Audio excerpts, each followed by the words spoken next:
அன்பின் பிள்ளைகளை, இந்த தபசு காலத்தின் 4வது வாரத்தில் ஆண்டவரது முன்னிலையில் வந்திருக்கக்கூடிய உங்கள் அத்தனை பேரையும் ஆண்டவர் ஆசீர்வதிக்கிறார். அவரது ஆசீர் உங்க மேல இறங்கி வந்துகிட்டு இருக்கிறது. அந்த ஆசீர் தடையின்றி உங்க வாழ்க்கைக்குள்ளாக வரணும் அப்படின்னு சொன்னால் உங்க மேல இருக்கக்கூடிய தடை நீங்கணும். உங்க மேல இருக்கக்கூடிய தடை என்னவாக இருக்கும் அப்படின்னு பார்த்தால், அன்றாடம் நீங்க பண்ணிக்கக்கூடிய பாவ காரியங்கள், வாழ்க்கையில் நீங்க பண்ணிக்கக்கூடிய தப்பான காரியங்கள், உங்க வாழ்க்கையில நீங்க இதுவரைக்கும் எத்தனை தப்பான காரியங்கள் பண்ணி இருந்தாலும் அத்தனை தப்பான காரியங்களுக்கும் உங்களுக்கு மன்னிப்பு உண்டு. மன்னிக்க முடியாத தெய்வம் நம்முடைய தெய்வம் கிடையாது. நீங்க பண்ணிய பாவ காரியங்கள் எப்பேற்பட்ட பெரிய தப்பான பாவ காரியங்களாக இருந்தாலும் அவருக்கிட்ட மன்னிப்பு உண்டு. உங்க பாவ காரியங்களை மன்னிக்க முடியாத அளவுக்கு அவர் மன்னிப்பில் குறைந்தவர் கிடையாது. ஆகவே அதை நீங்க மனதில் வாங்கிக் கொள்வீர்களாக இருந்தால் உங்களது வாழ்க்கையில் இதுவரைக்கும் நீங்க இந்த தப்பான காரியம் நான் பண்ணியபடியால் ஆண்டவரது மன்னிப்பு எனக்கு கிடைக்காதே அல்லது கிடைக்க போவதில்லையே என்று நீங்கள் உங்களது உள்ளத்தில் எண்ணிக்கொண்டிருக்கக்கூடிய அந்த நிலையை விட்டு வெளியே வந்து, ஆண்டவரால் என்னுடைய அனைத்து பாவ காரியங்களுக்கும், அது எப்பேற்பட்ட பெரிய பாவ காரியமாக இருந்தாலும் அவரால் எனக்கு மன்னிப்பை கொடுக்க முடியும் அப்படின்னு சொல்லி உள்ளத்தில் வைராக்கியம் கொள்ளுங்கள். இந்த வழிபாடு இந்த 4வது வாரத்தில் நாம் கலந்து கொள்ள போகின்ற இந்த வழிபாடு எங்களுக்கு பாவ மன்னிப்பின் வழிபாடாக ஆரம்பத்தில் அமைய போகிறது. ஆகவே இந்த வழிபாட்டின் முன்பகுதியாகிய இந்த ஆரம்ப பகுதியில் உங்களது பாவ காரியங்களை எல்லாம் ஆண்டவர் முன்னிலையில் போட்டுவிடும்படியாக நான் உங்களை வேண்டி நிற்கிறேன். நமக்கு சமயங்களில் ஆண்டவர்கிட்ட நம்முடைய தப்புக்களை ஒப்புவித்தாலும் மனதால நாம நிம்மதி அடைவது கிடையாது. ஏன்னா நம்மை பொறுத்த மட்டில் நாம பண்ணி இருக்கக்கூடிய அந்த தப்பான காரியங்கள், அந்த பாவ காரியங்கள் பெரிதாகவே இருக்கின்றன. அப்படி பெரிதாக இருந்து அந்த பெரிதான தப்பான காரியங்களுக்கு ஆண்டவரிடமிருந்து நாம் மன்னிப்பை பெற்றிருந்தாலும் ஆண்டவரது மன்னிப்பின் மீது நாம நம்பிக்கை கொள்ளுவதிலும் பார்க்க நம்முடைய தப்புக்கள் மீது மாத்திரமே நம்முடைய மனம் சென்று கொள்ளும். என்ன சொல்ல வருகிறேன் அப்படின்னு சொன்னால், நீங்க பண்ணிய தப்புக்களுக்கு ஆண்டவர் உங்களுக்கு மன்னிப்பு கொடுத்திருந்தாலும் அந்த மன்னிப்பை நீங்கள் பெற்றுக்கொண்டிருந்தாலும் மனசு என்னமோ சொல்லிக் கொள்ளும். அது எப்படி? நீ பண்ணிய தப்பான காரியம் ரொம்ப ரொம்ப மோசமானதே, அந்த மோசமான காரியம் உனக்கு நிச்சயமாக ஆண்டவரது கிருபையினால், அவருடைய தயவினால், அவருடைய இரக்கத்தினால் மன்னிப்பை கொடுத்திருக்குமா? அப்படி என்கக்கூடிய ஒரு பெரிய சந்தேகத்தின் கேள்வியாகும். இந்த சந்தேகம் நமக்குள்ள இருக்குமாக இருந்தால் நாம் தவறவிடக்கூடியது ஆண்டவரது இரக்கமாகும். ஆண்டவரது இரக்கத்தின் மீது, அவரது கிருபை மீது, அவரது மன்னிப்பின் மீது நாம் ஆழமான நம்பிக்கை கொள்வோமாக இருந்தால் நம்முடைய உள்ளத்தில் எப்பேற்பட்ட சந்தேகமும் எழவே எழாது. ஆகவேதான் சொல்லுகின்றேன், உங்க வாழ்க்கை மீது ஆண்டவர் ஆசிரை இறக்குகின்றார். அந்த ஆசிரை நீங்க பெற்றுக்கொள்ளாமல் இருப்பதற்கு காரணமே இந்த சந்தேகம்தான். நீங்க வேணா வெளிப்படையாக சொல்லிக்கலாம், வெளி உலகத்திற்கு சொல்லிக்கலாம், நாங்க ஆண்டவரை நம்புகிறோம், அவரது கிருபை மீது நம்பிக்கை வைக்கிறோம், அவரது இரக்கத்தில் நம்பிக்கை வைக்கிறோம், அவரது மன்னிப்பில் நம்பிக்கை வைக்கிறோம் அப்படின்னு வெளி உலகத்திற்கு நீங்க சொல்லிக் கொண்டாலும் உள்ளார்ந்த மனதிற்குள்ள நீங்க பயத்தோடும் குற்ற உணர்வோடும் நம்பிக்கை இல்லாத தன்மையோடும் சந்தேகத்தோடும் இருப்பீர்களாக இருந்தால் அவை ஆண்டவரது ஆசிரை உங்க வாழ்க்கைக்குள்ளாக வருவதற்கு தடையாக அமைந்துவிடும். அப்படி நீங்க சந்தேகிப்பதே ஒரு பாவம் தானே. ஏன்னா ஆண்டவரது இரக்கத்தை, கிருபையை, மன்னிப்பை நாம் சந்தேகிக்கலாமா? சந்தேகிக்க கூடாது அல்லவா? எனவே அப்பேற்பட்ட சந்தேகங்கள் இதுவரைக்கும் உங்க வாழ்க்கைக்குள் இருந்தால் இந்த வழிபாட்டை, இந்த பாவ மன்னிப்பு வழிபாட்டை உங்களுக்கானது அப்படின்னு சொல்லி உங்க மனசுல ஏத்துக்கிட்டு, நான் இப்போ உங்களுக்கு தரப்போகின்ற இந்த அமைதியான வேளையை பயன்படுத்தி கொண்டு உங்களது ஒட்டுமொத்த பாவ காரியங்களையும் அவர் முன்னிலையில் சமர்ப்பித்து விடுங்கள். உங்களது சிந்தனையினால், உங்களது சொற்களினால், உங்களது செயல்களினால் நீங்க இதுவரைக்கும் பண்ணிக்கிட்ட அத்தனை தப்பான காரியங்களையும், பாவ காரியங்களையும் அவர் முன்னிலையில் கொட்டி விடுங்கள். அந்த பாவ காரியங்கள், மீண்டும் சொல்லுகிறேன், எப்பேற்பட்ட பெரிய பாரதூரமான பாவ காரியங்களாக இருந்தாலும் காரியமே இல்லை. அவற்றை நீங்க ஆண்டவர் முன்னிலையில் அவரது சன்னிதானத்தில் போட்டு விடுங்கள். போடுகின்ற பொழுது என் ஆண்டவர் எனக்கு மன்னிப்பு கொடுக்கின்றார், அவரது கிருபை மீது நான் நம்பிக்கை வைக்கிறேன், அவரது இரக்கத்தின் மீது நான் நம்பிக்கை வைக்கிறேன், அப்படி என்கின்ற மனப்பாங்கோடு, அப்படி என்கின்ற மன உறுதியோடு உங்களது பாவ காரியங்களை எல்லாம் போட்டு விடுங்கள். சந்தேகமான மனநிலையோடு அல்ல, மாறாக நம்பிக்கையுள்ள மனநிலையோடு உங்களது பாவ காரியங்களை போட்டு விடுங்கள். அப்படி பாவ காரியங்களை நீங்க போட்டு விடுகிற அந்த தருணத்தில் உங்களுக்காக இங்கே நான் ஒரு மெல்லிய இசையை போடுவேன். பாடல் கிடையாது, ஒரு மெல்லிய இசை. அந்த மெல்லிய இசையை நீங்க கேட்டுக்கிட்டே உங்களது பாவ காரியங்களை ஆண்டவர் சன்னிதானத்திற்கு போட்டுவிட போறீர்கள். அப்போ அப்படி போடுகின்ற வேளையில உங்க கண்களுக்கு தெரிய போவது மெய்யான தெய்வம். இருக்கின்றவராக இருக்கின்றவர் நானே அப்படின்னு சொல்லி அன்னைக்கு மோசே கிட்ட தன்னுடைய நாமத்தை சொன்னாரே, யெகோவா என்கின்ற தெய்வம், நம்முடைய தெய்வம், இயேசு கிறிஸ்து ஆண்டவர் என்கின்ற தெய்வம், அவர் மாத்திரமே இந்த வெள்ளை நிற அப்பத்தின் மூலமாக உங்களது கண்களுக்கு பிரகாசிப்பார், தெரிவார். அவரை மாத்திரமே போக்கஸ் பண்ணிக்கோங்க. அவரை மாத்திரமே நீங்க உங்களது கண்களில் வாங்கிக் கொள்ளுங்க. அவரை நீங்க நேருக்கு நேராக பார்த்து கொண்டே இருங்க. உங்களது கண்களை இந்த வெண்மையான அப்பத்தை தாண்டி வேறு எங்கும் அலைய விட வேண்டாம். உங்களது பார்வை இந்த வெண்மை நிற அப்பத்தை மாத்திரமே பார்த்த வண்ணமாக இருக்கட்டும்.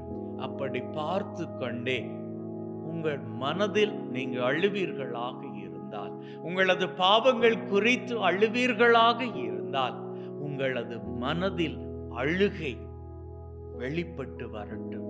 உங்கள் கண்களில் இருந்து நீங்க பண்ணி இருக்கக்கூடிய பாவ காரியங்களை நினைத்து, ஆண்டவரே மனதுருகுகிறேன், என் மனதால் அழுகிறேன், அதை என்னுடைய கண்ணீரால் வெளிப்படுத்துகிறேன் என்று சொல்லி அழுது இந்த தபசு காலத்தின் 4வது வாரத்தில் நல்லதொரு பாவ சங்கீர்த்தனம் செய்து கொள்ளுங்கள். இந்த வாய்ப்பை பயன்படுத்தி கொள்ளுங்கள். இதுவே நல்ல தருணம், இதுவே ஏற்ற காலம், இதுவே சிறந்த வினாடி. இந்த வினாடியில் உங்களை நான் என் ஆண்டவரோடு தனித்திருக்கும்படியாக விட்டுவிடப் போகிறேன். அவரை பார்த்தவர்களாக உங்களது பாவ காரியங்களை ஒப்படைத்து விடுங்கள்.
நான் பாவம் செய்தேன், உம்மை நோக செய்தேன். நான் பாவம் செய்தேன், உம்மை நோக செய்தேன். உம்மை தேடாமல் வாழ்ந்து வந்தேன். உம்மை தேடாமல் வாழ்ந்து வந்தேன். என்னை மன்னியும் தெய்வமே, என்னை மன்னியும் தெய்வமே. இயேசுவே என் தெய்வமே, என் மேல் மனமிரங்கும். இயேசுவே என் தெய்வமே, என் மேல் மனமிரங்கும்.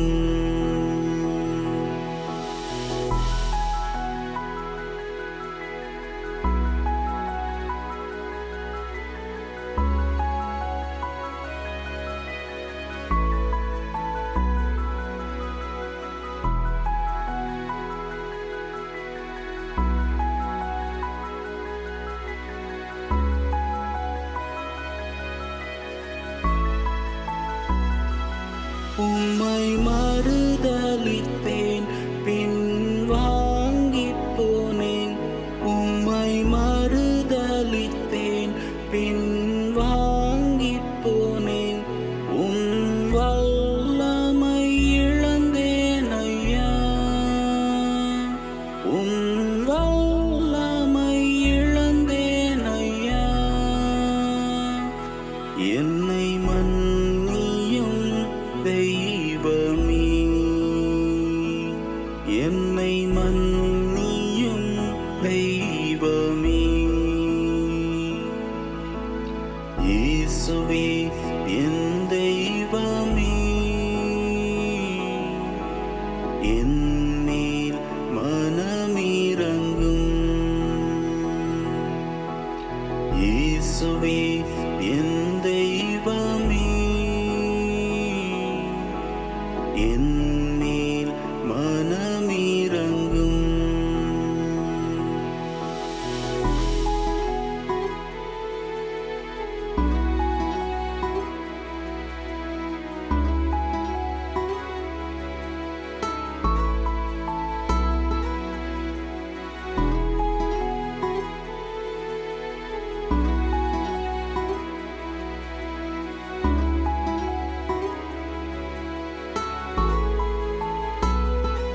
துன்ப வேளையிலே மனம் துவண்டு போனேன்.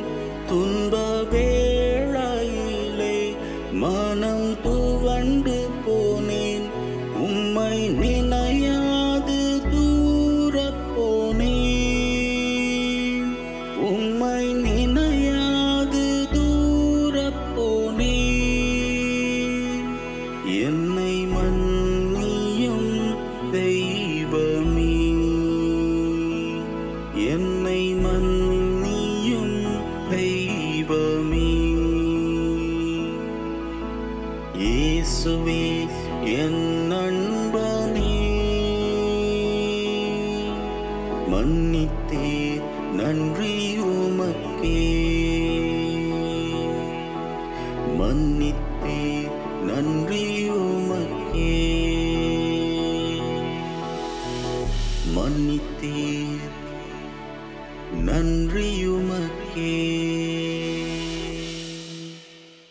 அன்பின் உள்ளங்களை ஒரு பாவ மன்னிப்பு வழிபாட்டிற்குள்ளாக கலந்து கொண்டு இந்த பாடலின் மூலமாக ஆண்டவரிடமிருந்து மன்னிப்பை பெற்றுவிட்டோம் என்கின்ற உறுதிப்பாட்டை ஏற்றுக்கொண்டு இப்பொழுது நாம் ஒரு நலமளிக்கும் குணமளிக்கும் வழிபாட்டிற்குள் கலந்து கொள்ள போகிறோம்.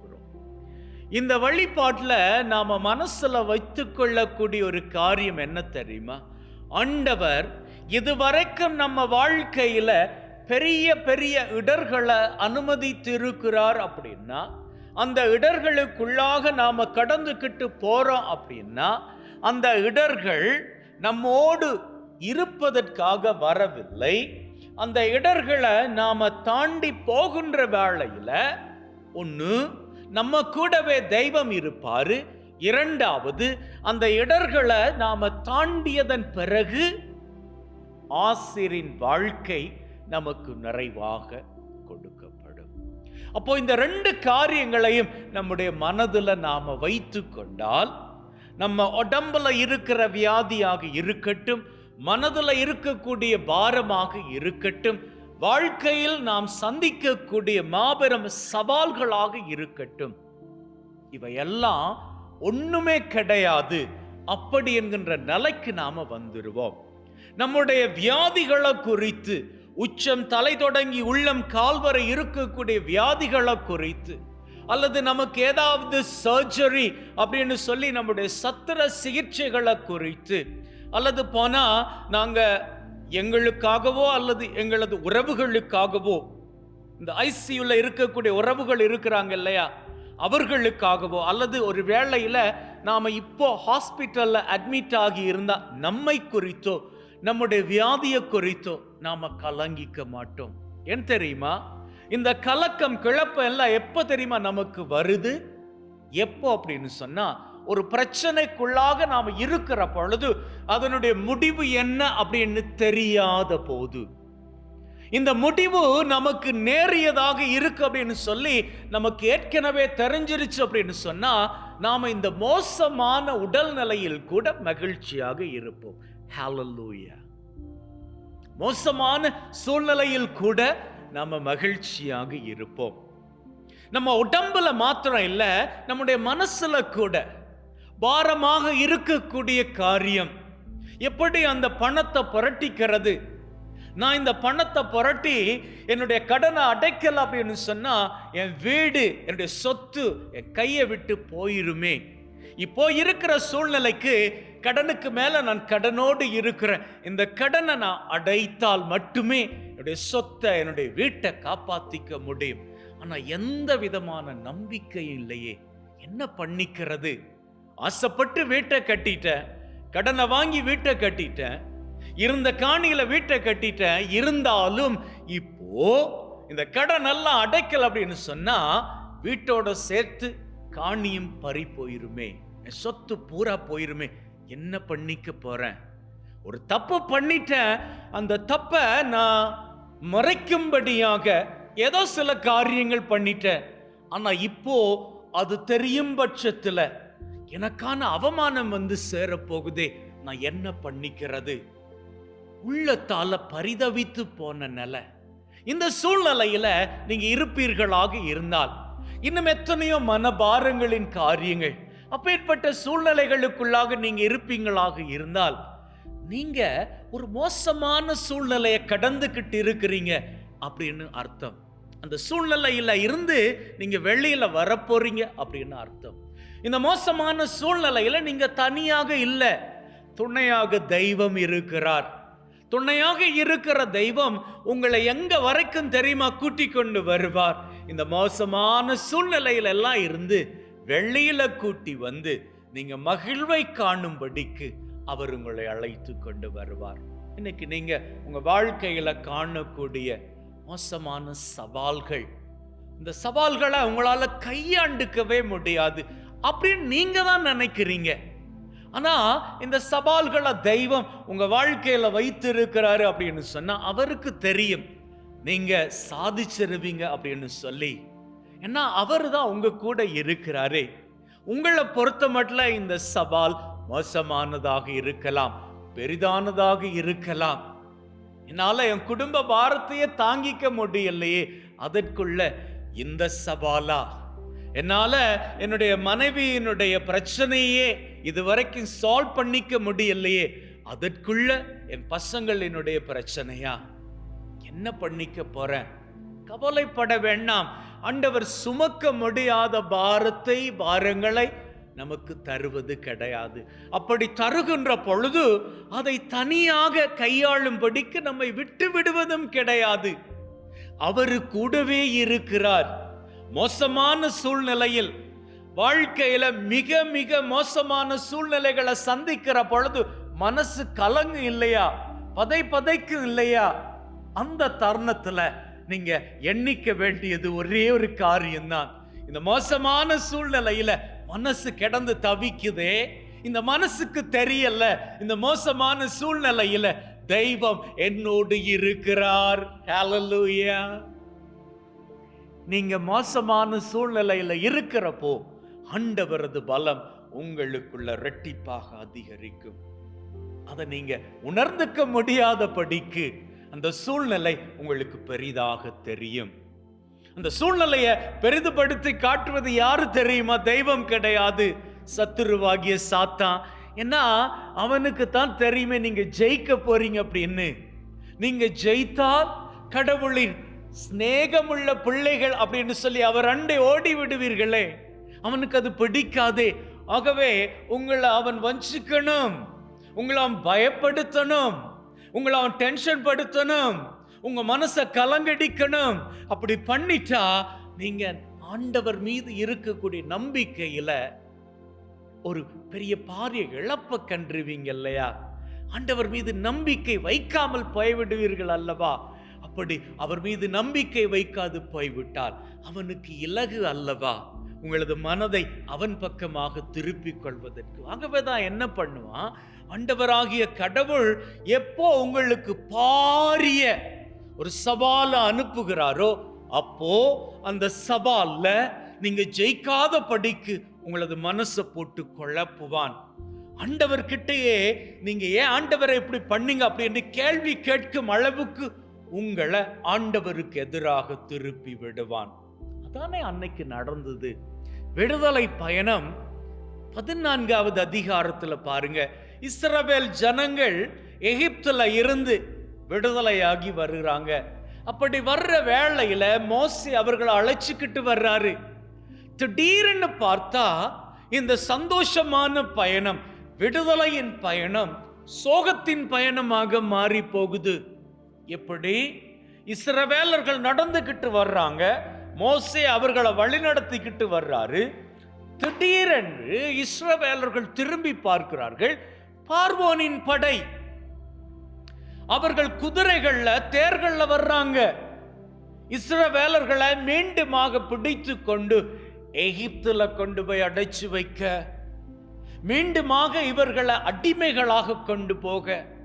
அப்போ விடுதலையாகி வந்த ஜனங்கள் இந்த படைகளை பார்த்து பயந்து போய் தங்களை 430 வருஷ கால அடிமை தலையிலிருந்து விடுதலையாக்கி கொண்டு வரக்கூடிய மோசேயும் தங்களுக்கு விடுதலை கொடுத்த தெய்வத்தையும் மறந்து மோசேக்கு எதிராக பேசுறாங்க. எதனால பேசுறாங்க அப்படின்னு சொன்னா, அவர்களால இந்த சவாலை கையாண்டுக்க முடியல. இந்த சவால் அவர்களுக்கு பாரதூரமான சவால்.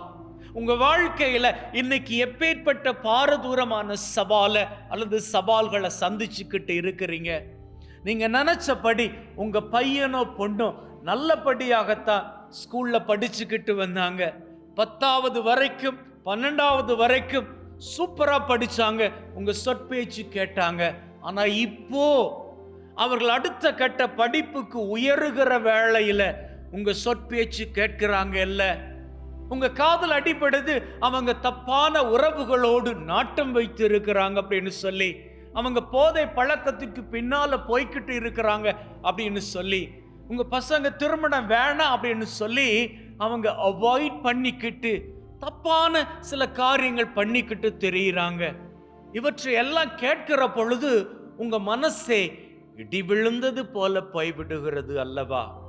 எதனால் அப்படின்னு சொன்னா, இதுவரைக்கும் உங்க பசங்க எந்த பிரச்சனையும் இல்லாம இருந்தாங்க, ஆனா திடீரென்னு அவர்களது வாழ்க்கை மாறுகிறது அல்லவா? உங்களது விருப்பத்திற்கு எதிரான மாற்றமாக அது இருக்கிறது அல்லவா? உங்களது கனவுக்கும் உங்களது எதிர்நோக்குக்கும் எதிரான விருப்பமாக அது மாறுகிறது அல்லவா? அதனால் தான் அங்கே உங்களது உள்ளம் பதைக்கிறது. அதனால் தான் உங்களது உள்ளம் இடியிறங்கியது போன்று தடம் மாறுகிறது. அன்னைக்கு அப்படித்தான் அந்த இஸ்ரவேலர்கள் தடம் மாறிய உள்ளத்தோடு, பதைத்த உள்ளத்தோடு அவர்கள் என்ன பண்ணுகிறார்கள்? மோசேக்கும் கடவுளுக்கும் எதிராக பேசுகிறார்கள். மோசே பார்த்து எப்பேற்பட்ட கேள்வி கேட்டார்கள் தெரியுமா? ஐயா, எகிப்துல சபக்குழி இல்ல அப்படின்னு சொல்லியா எங்களை இந்த இடத்துக்கு கூட்டிக்கிட்டு வந்த? அதனுடைய அர்த்தம் என்ன தெரியுமா? நாங்க அங்கேயாச்சும் கிடந்து நிம்மதியா செத்து போயிருப்போம். இப்போ விடுதலை அப்படிங்கிற பேர்ல எங்களை கூட்டிக்கிட்டு வந்து இந்த படைகள் எங்களை அழிச்சு கொள்ளும் அளவுக்கு நீ பண்ணிட்டியே, அப்படி என்பதாகும். உடனே மோசே சொன்ன காரியத்தை பாருங்க. அவர்கள் அப்படி பேசினாலும் மோசே டென்ஷன் ஆகல. ஏன்னா மோசேக்கு தெரியும், அழைத்தவர் பெரியவர். இந்த பெரிய தெய்வம் நிச்சயமாக இன்னும் ஒரு திட்டத்தை வைத்திருப்பார். அதாவது நம்மை பொறுத்த மட்டில் நாம நினைக்கிறோம் ஏதாச்சும் ஒரு கட்டம் நாம நினைச்ச மாதிரி அமையல்ல, அத்தோடு அவ்வளவும் தான். இனிமேல் நமக்கு விடுதலை கிடையாது. there is no any hope, எங்களுக்கு நம்பிக்கை கிடையாது அப்படின்னு நினைக்கிற பொழுது ஆண்டவர் நாம் எதிர்பாராத இன்னும் ஒரு பிளான, இன்னும் ஒரு திட்டத்தை நமக்காக எக்ஸிக்யூட் பண்ணுவார். அதான் அழகாக சொல்வார்களே, ஓடு பாதை முடியும் இடத்தில் தான் விமானம் பறக்க ஆரம்பிக்கிறது அப்படின்னு சொல்லி. அன்னைக்கு இஸ்ரவேலர்களை பொறுத்த மட்டும் எல்லாம் முடிஞ்சு போச்சுது.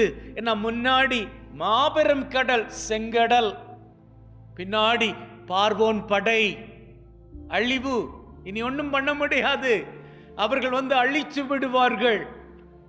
என்னடா பண்ணிக்கிறது? மோசமான சூழ்நிலை. அப்ப ஆண்டவர் சொல்லுகிறார், மோசே அந்த இடத்துல ஜனங்களிடம் சொல்லுகிறார் ஒரு காரியம், நீங்க பயப்பட வேண்டாம். ஏன்னா இன்னைக்கு வரைக்கும் நீங்க பார்த்துக்கிட்டு இருக்கிறீங்களே இந்த எகிப்தியர்கள், அதாவது 430 வருஷ காலமாக பார்த்துக்கிட்டு இருந்தீங்களே இந்த எகிப்தியர்கள், இன்னைக்கும் பார்க்கிறீர்களே எகிப்தியர்கள், இன்னைக்கு தான் கடைசி. இன்னைக்கு பார்க்கிற இந்த எகிப்தியர்களை இனிமேல் நீங்க பார்க்காத படிக்கு ஆண்டவர் அற்புதம் செய்ய போகிறார் அப்படின்னு சொன்னதுக்கு அப்புறமாக ஆண்டவராகிய கடவுள் மோசே கிட்ட சொல்றாரு, இந்த ஜனங்கள் எதற்கு அழுகிறார்கள்? அழ வேண்டாம் அப்படின்னு சொல்லிக்கோ. அதே வார்த்தைகளை தான் இன்னைக்கு ஆண்டவர் உங்களையும் பார்த்து சொல்லுகின்றார். உங்களை வியாதி துரத்துகிறதா? உச்சம் தலை தொடங்கி உள்ளம் கால் வரை பலதரப்பட்ட பெயர்களோடு வியாதிகள் உங்களது வாழ்க்கையை துரத்துகின்றதா? கிட்னி ஃபெயிலியர் உங்களை துரத்துதா? கேன்சர் உங்களை துரத்துதா? இரத்த குழாய் அடைப்புகள் உங்களை துரத்துதா? இருதய நோய்கள் உங்களை துரத்துதா? மார்படைப்பு உங்களை துரத்துதா? தலைவலி உங்களை துரத்துதா? பார்வை கோளாறு உங்களை துரத்துதா? காது கேளாமை உங்களை துரத்துதா? மூச்சு திணறல்கள் உங்களை துரத்துதா? மூட்டு வலிகள் உங்களை துரத்துதா? உங்களது பாதங்கள் எரிகின்ற அந்த நிலை உங்களை துரத்துதா? கைகளும் கால்களும் விளங்காத நிலை உங்களை துரத்துதா? இப்படி என்னென்ன நோய்கள் உங்களை துரத்துதுங்க? கவலைப்பட வேண்டாம். இதை பார்க்கிற பொழுது பயமாக இருக்கலாம். மருந்து மாத்திரைகள் எடுக்கல அப்படின்னு சொன்னா கை காலெல்லாம் நடுங்குது, உங்களால முடியல. இந்த மருந்து மாத்திரைகள் தான் வாழ்க்கை அப்படின்ற நிலையாகி போய்விட்டது. இப்போ அதையும் தாண்டி என்ன பண்றது அப்படின்னு தெரியல. அப்படியான சூழ்நிலையில பயந்து போய் இருக்கிறீங்களா? கவலைப்பட வேண்டாம். அன்னைக்கு இஸ்ரவேலர்களும் அப்படித்தான் மோசமான சூழ்நிலையில அந்த எகிப்தியர்களை பார்த்து பயந்து போயிருந்தாங்க. அன்னைக்கு அவர்களுக்கு மோசே மூலமாக தெய்வம் என்ன வார்த்தைகள் சொன்னாரோ அதே வார்த்தைகளை இன்னைக்கு அவர் உங்களையும் பார்த்து சொல்லுகின்றார். பயப்பட வேண்டாம், கலங்க வேண்டாம், அழ வேண்டாம். ஏன்னா இன்னைக்கு நான் இந்த எகிப்தியர்களிலிருந்து உங்களை விடுதலையாக்க போகிறேன். அவர்களை அழிக்கின்ற பொழுது நான் உங்களை காத்துக் கொள்வேன். நான் உங்களை காத்துக் கொள்ளுகின்ற அந்த தருணம் நான் உங்களது எதிரிகளை காட்டிலும் பெரியவன் என்பதை நீங்கள் அறிந்து கொள்வீர்கள். ஹல்லேலூயா. ஆண்டவர் சொல்றாரு, இன்னைக்கு உன் வாழ்க்கையில இருக்கிற இந்த வியாதி, இது உனக்கு விரோதமானது, இது உன்னுடைய எதிரி, number 1 enemy. This enemy cannot destroy your life. I tell you, he will never ever overtake your life, and you will never ever die of this sickness. இந்த வியாதியால் நீ மாண்டு போக மாட்டாய். இந்த எதிரியால் உன்னை அழித்து விட முடியாது. மாறாக இந்த எதிரியை நான் அழித்து, இந்த வியாதி என்கின்ற எதிரியை நான் அழித்து, இன்னைக்கு நீ காணுகின்ற இந்த எகிப்தியன் என்கின்ற வியாதி இனி ஒருபோதும் உன்னுடைய வாழ்க்கையில் காணாத படிக்கு இந்த எதிரியை, இந்த எதிரிகளை எல்லாம் நான் அழித்து உன் வாழ்க்கையில் நான் பெரியவன் என்பதனை நிரூபித்து காண்பிப்பேன். ஹல்லேலூயா, ஹல்லேலூயா. அப்படி சொல்லிட்டு ஆண்டவர் ஒரு காரியம் பண்றாரு. இந்த இஸ்ரவேலர்கள் கால்நடையாகத்தானே போய்கிட்டு இருக்கிறாங்க. பின்னாடி படைகள் ரொம்ப வேகமாக வர்றாங்க இல்லையா? ஆண்டவர் என்ன பண்றாரு, இந்த இஸ்ரவேலர்களுக்கும் எகிப்து படையினருக்கும் இடையிலாக தன்னுடைய தூதரை அனுப்புறாரு. அப்படி நடுவுல தூதர் வந்ததும் இன்னும் ஒரு காரியமும் அந்த தூதரோடு சேர்ந்து வருகிறது. அது என்ன அப்படின்னு சொன்ன, மேகத்தூண். நல்லா பாருங்க, முன்னாடி இஸ்ரவேலர்கள், பின்னாடி துரத்தி கொண்டு எகிப்திய படைகள், பார்வோனின் படைகள். இப்போ இவங்க வேகமா வந்து இவர்களை தாக்கிடக்கூடாது, அட்டாக் பண்ணிடக்கூடாது என்பதற்காக ஆண்டவர் அங்கே பாதுகாப்பாக ஒரு இறை தூதரையும் மேகத்தூணையும் அனுப்பி வைக்கிறார். இந்த மேகத்தூண் எப்பேற்பட்டது அப்படின்னு சொன்னா, அது இந்த எகிப்தின் படையினர் இருக்கிறாங்க இல்லையா, அவர்களை பார்த்த வண்ணம் இருளை கொடுக்கிறது. அதாவது அவங்கள பொறுத்த மட்டும் முன்னுக்கு என்ன இருக்குது அப்படின்னு ஒண்ணுமே தெரியாதபடிக்கு கம்மன்னு இருட்டு. ஆனா அதுவே அந்த மேகத்தூணி அடுத்த பக்கம் வெளிச்சம், பிரகாசம். இஸ்ரவேலர்கள் இருட்டு வேளையில, இரவின் வேளையில பயணிப்பதற்கு அந்த வெளிச்சமே போதுமாக இருந்தார். அன்பின் உள்ளங்களே, உங்க வாழ்க்கையில நீங்க மோசமான சூழ்நிலைக்குள்ள இருக்கும் பொழுது, பரிதவிக்கும் பொழுது, ஐயோ ஒரு தப்பு பண்ணிட்டனே, இப்ப நான் திருந்தி வாழணும் அப்படின்னு நினைக்கிற நேரத்துல தான் எனக்கு பிரச்சனை வரணுமா, ஆண்டவரே எனக்கு உதவி செய்ய மாட்டீங்களா, ஆண்டவரே நான் மாட்டிப்பனா அப்படின்னு நீங்க நினைக்கிற நேரத்துல ஆண்டவர் முன்னாடி நீங்க வர்றப்போ, ஆண்டவர் கிட்ட உதவி தேடி வர்றப்போ, ஆண்டவர் உங்களுக்கு வெளிச்சமாக நிற்பாரு. உங்க பிரச்சனை எதுவாக இருந்தாலும் அந்த பிரச்சனை உங்களை பாதிக்காத படிக்கு அந்த பிரச்சனையின் கண்களை மூடி விடுவாரு, அந்த பிரச்சனை இருட்டாக்கி விடுவாரு. அந்த பிரச்சனை என்னதான் பெரிய திட்டத்தோடு வந்து உங்களை மூழ்கடிக்கும்படியாக வந்தாலும் அந்த பிரச்சனையே மூழ்கடிக்கும்படியாக ஆண்டவர் மேகத்தூணாக நின்று அந்த பிரச்சனையை உங்களை பார்க்க விடாமல் பண்ணிவிட்டு உங்க வாழ்க்கையில் வெளிச்சமாக திகழ்ந்து உங்களை வழிநடத்திக்கிட்டே போவாரு. ஹல்லேலூயா, ஹல்லேலூயா. ஆகவே கலங்கக்கூடாது. நீங்க எப்பேற்பட்ட சூழ்நிலையை சந்திச்சாலும் கலங்கக்கூடாது. இந்த தபசு காலத்தின் 4வது வாரத்தில் ஆண்டவரது பிரசன்னத்தில் நின்று சொல்லுகிறேன், ஆண்டவரது அன்பை சுவைத்தவர்களாக இருந்தால் நீங்க எந்த சூழ்நிலையிலும் கலங்கக்கூடாது. வாழ்க்கையில பிரச்சனைகள் வந்துதான் போகும். ஆனா ஒருபோதும் பிரச்சனைகள் நிரந்தரமாக நிற்காது. எப்போ தெரியுமா நிரந்தரமா அது நிற்கும்? நீங்க அதை பெரிதுபடுத்துகிற பொழுது, அதற்கு அனுமதி தருகிற பொழுது. ஆகவே பிரச்சனையை எந்த சூழ்நிலையிலும் பெரிதுபடுத்தாதீங்க. எந்த சூழ்நிலையிலும் பிரச்சனை உங்களோடு தங்கி இருக்கும்படிக்கு அனுமதிக்காதீங்க. ஆண்டவர் பெரியவருங்க, அவரால் முடியும், அவரால் கூடும்.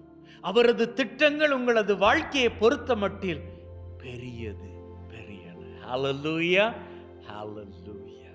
இன்னைக்கு இருக்கக்கூடிய இந்த உலக வாழ்க்கையில உங்களால உணவுப் பொருட்கள் வாங்குவதற்கு கூட முடியாமல் இருக்கலாம். அல்லது நீங்க வாங்கக்கூடிய உணவுப் பொருட்கள் எவ்வளவுக்கு தரமானவை என்று கூட தெரியாமல் இருக்கலாம். அல்லது நீங்க ஒரு ஃபங்க்ஷனுக்கு போறதுக்கு நல்ல உடை இல்லை, அது வாங்குவதற்கு ரொம்ப பணம் செலவாகும் அப்படி என்கின்ற சூழ்நிலையில் இருக்கலாம். அல்லது போனால் உங்க பசங்களை காலேஜுக்கு சேர்க்கணும், அல்லது ஒரு நல்ல வேலை நீங்க தேடிக்கணும், இதெல்லாம் முடியாம இருக்குதே, அப்படி என்கின்ற சூழ்நிலைக்குள்ளாக நீங்க இருக்கலாம். இந்த பிரச்சனைகள் எல்லாம் உங்க வாழ்க்கையில வருகிற பொழுது அவற்றை பார்த்து நீங்க பயந்துடுவீங்க அப்படின்னு சொன்னா அங்க நீங்க பிரச்சனைய பெரிதுபடுத்துறீங்க. அந்த பயம் உங்க வாழ்க்கையில தொடருமாக இருந்தா நீங்க கொஞ்சம் கொஞ்சமாக தெய்வத்தை மறந்துடுவீங்க. நீங்க என்ன தெரியுமா பண்ணிக்கணும்? வாழ்க்கையில் ஒரு பிரச்சனை வருதா, உடனடியாகவே நீங்க பிரச்சனையை பத்தி பேசாம பிரச்சனை கிட்ட பேசுங்க. எப்படி தெரியுமா? இந்த பிரச்சனையை உங்க வாழ்க்கையில வந்துட்டு அப்படின்னு தெரிந்ததும் அந்த பிரச்சனை கிட்ட சொல்லுங்க, பிரச்சனையே நீ நினைக்கலாம் நீ பெரியவன் அப்படின்னு சொல்லி, ஆனா உன்னையே அழிக்கும் அளவுக்கு என் தெய்வம் பெரியவர் அப்படின்னு சொல்லி உங்க பிரச்சனை கிட்ட நீங்க பேசுங்க. உங்க பொருளாதார நெருக்கடி கிட்ட நீங்க பேசுங்க. உங்க வீட்டில் இருக்கக்கூடிய மோசமான சண்டை கிட்ட நீங்க பேசுங்க. உங்க கணவன் மனைவி உறவை முறிக்கக்கூடிய அந்த சூழ்நிலை கிட்ட நீங்க பேசுங்க. அப்படி நீங்க பேசி சொல்லுங்க, உன்னால எதுவுமே பண்ணிக்க முடியாது, எங்க கணவன் மனைவி உறவை உன்னால உடைச்சிக்கவே முடியாது. சந்தேகமே, உன்னை பார்த்து நான் சொல்லுகிறேன், என்னுடையதும் என்னுடைய மனைவியுடையதும் உறவு புனிதமானது, எங்க உறவை உன்னால பிரிச்சுக்க முடியாது.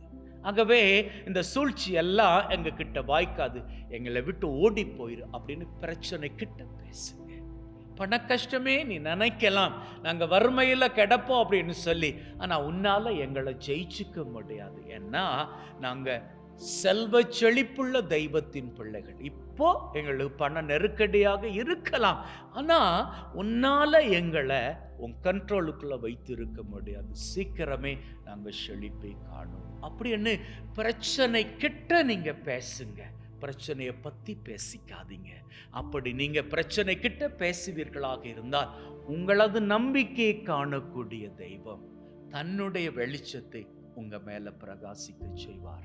அன்னைக்கு அத்தனை ஜனங்களும் போய்கிட்டு இருந்த வேளையில ஆண்டவரது மகிமை அவர்கள் வாழ்க்கை மீது பிரகாசிக்கும்படிக்கு அவர்கள் நடந்துகிட்டு போய்க்கிருந்த வேளையில முன்னாடி பெரும் சவாலாக அந்த செங்கடல் அந்த இடத்துல தடையாக நின்ன அந்த வேளையில ஆண்டவர் என்ன பண்றாரு, மோசே கிட்ட சொல்றாரு, நம்பிக்கையோடு நீ உன்னுடைய கோலை உயர்த்தி பிடித்தார்.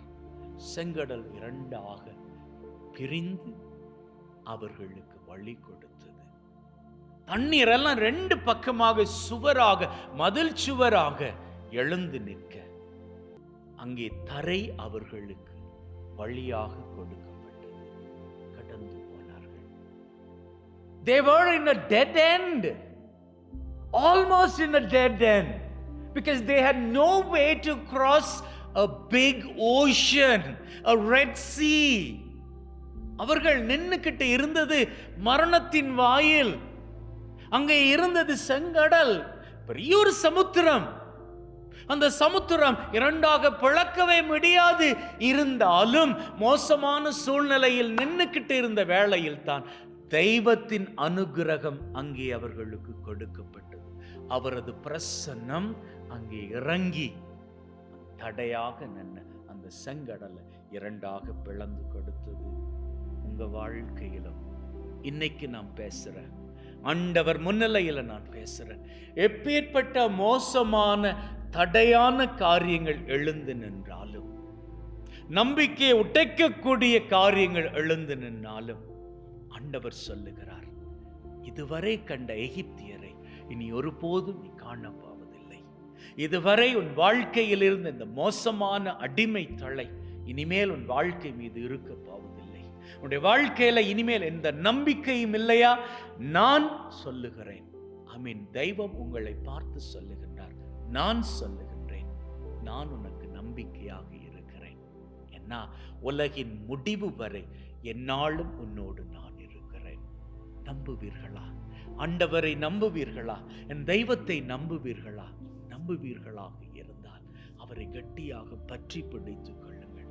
இதுவரை கூட்டி வந்த தெய்வம் இனியும் உங்களை கைவிட மாட்டார். இஸ்ரவேலர்களை கூட்டி வந்த தெய்வம் கடைசி வரை அவர் வாக்களித்தபடி கானான் தேசத்தில் கொண்டு போய் சேர்த்தார்.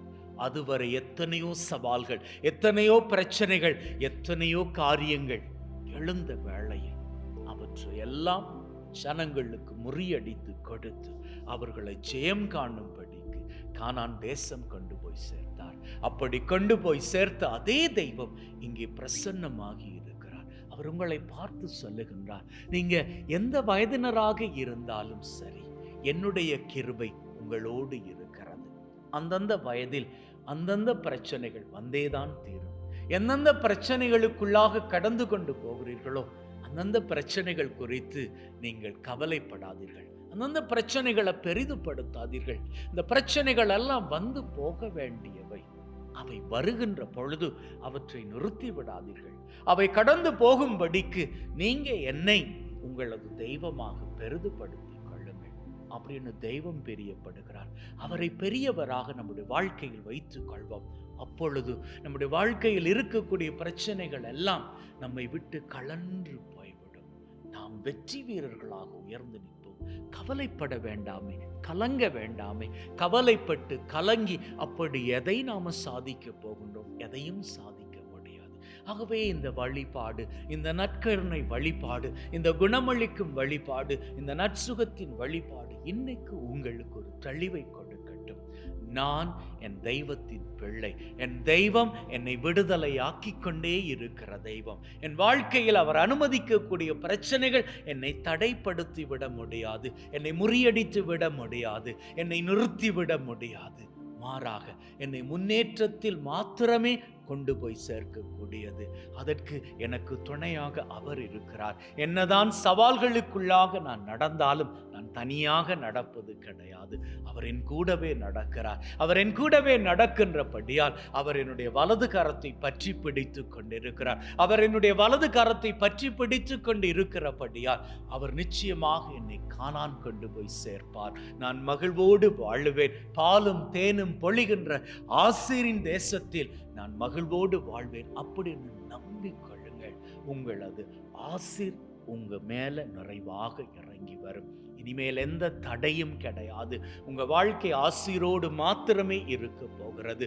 இதுவரை என்னென்ன காரியங்கள் குறித்து கலங்கினீர்களோ அந்த காரியங்கள் எல்லாம் உங்க வாழ்க்கையில் இருந்து காணாமல் போக போகிறது. மலை போன்ற பிரச்சனைகள் எல்லாம் உங்களுக்கு ஒன்றுமே இல்லாதபடிக்கு அப்படியே இல்லாது போய்விட போகிறது. நீங்க கலங்க போவதே கிடையாது. மலை போன்ற காரியங்கள், உங்களை நடுநடுங்க செய்த காரியங்கள் எல்லாம் உங்களை விட்டு மறைந்து போக போகிறது. இந்த ஆசீரின் பிள்ளைகளாக வாழ போகிறீர்கள். இதை நம்பினால் ஆண்டவரை நோக்கி ஹல்லேலூயா சொல்லிக் கொள்ளுங்கள். ஹல்லேலூயா, ஹல்லேலூயா, ஹல்லேலூயா, ஆமென். இப்பொழுது முழந்தாள் படியிட்டு நற்கருணை ஆண்டவரை பாடிவிட்டு அவரது ஆசிரை பெற்று செல்வோம்.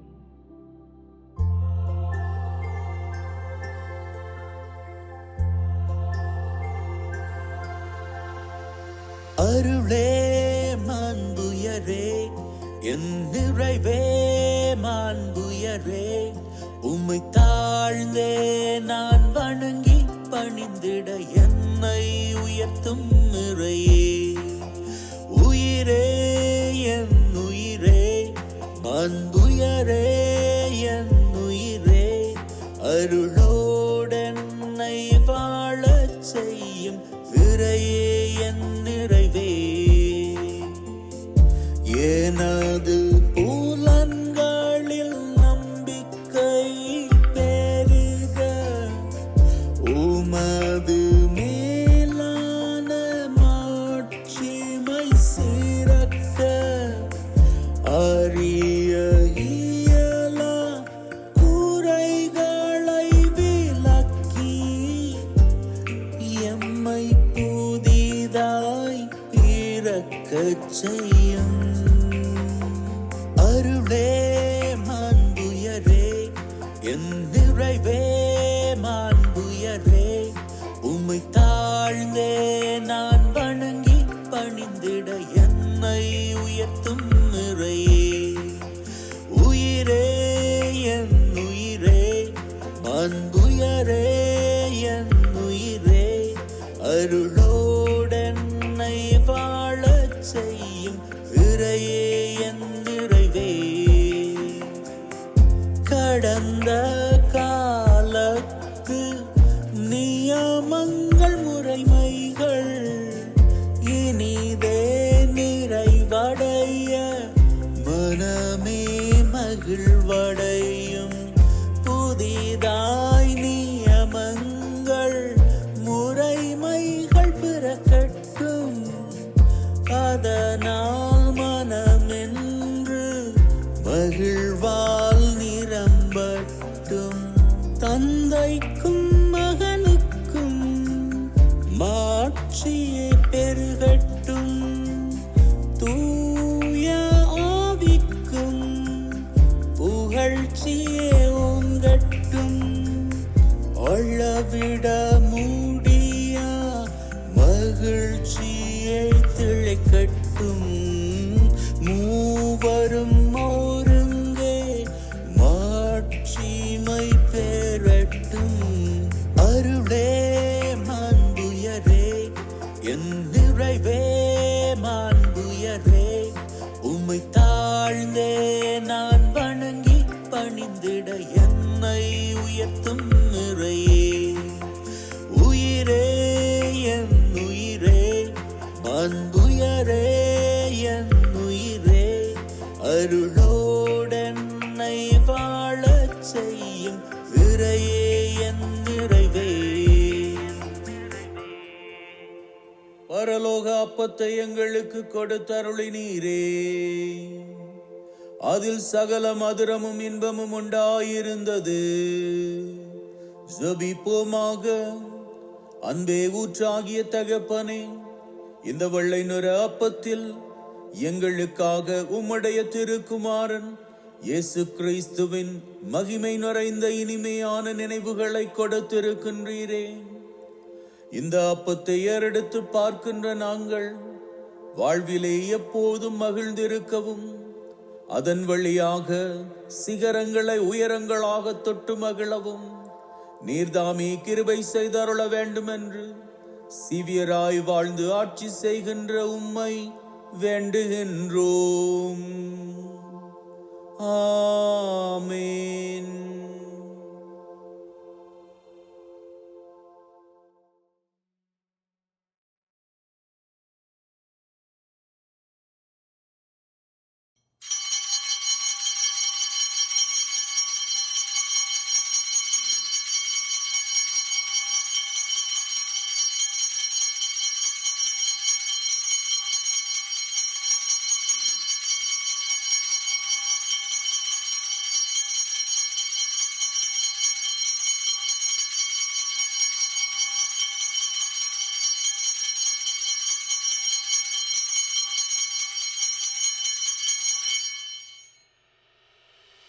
நான் பாவம் செய்தேன், உம்மை நோக செய்தேன்.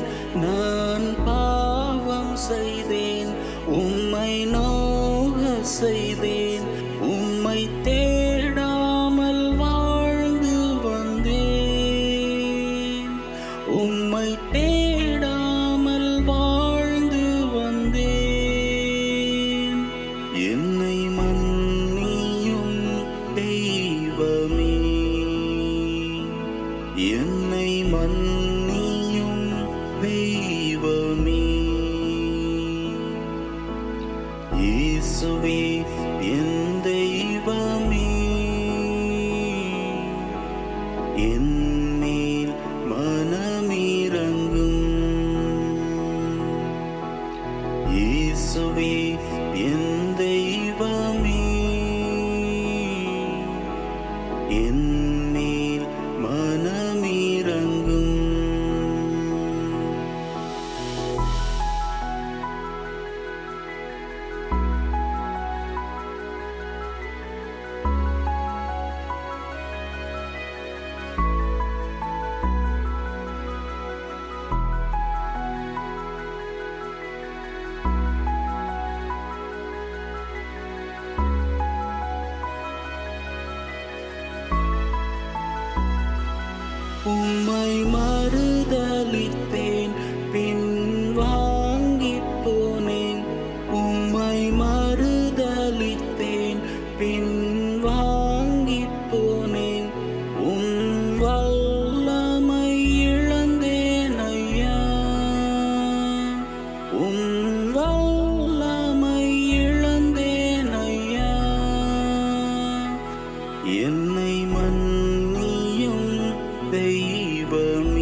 தெய்வமே.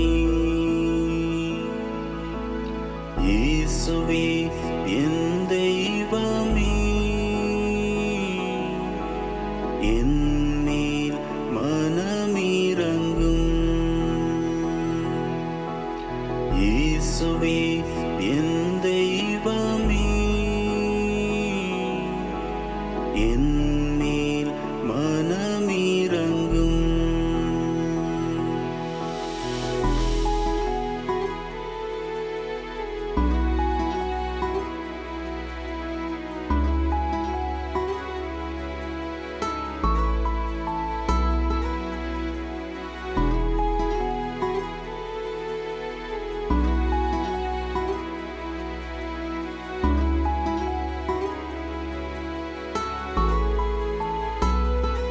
துன்ப வேளையிலே மனம் துவண்டு போனேன்.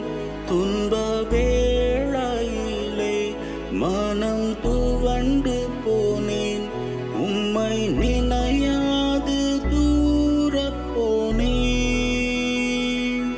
உம்மை நினையாது தூரப் போனேன். என்னை மன்னியும் தெய்வமே, என்னை மன்னியும் தெய்வமே. இயேசுவே என் நண்பனே, மன்னித்தீர் நன்றி உமக்கே. மன்னித்தீர் நன்றி உமக்கே. மன்னித்தீர் நன்றி உமக்கே.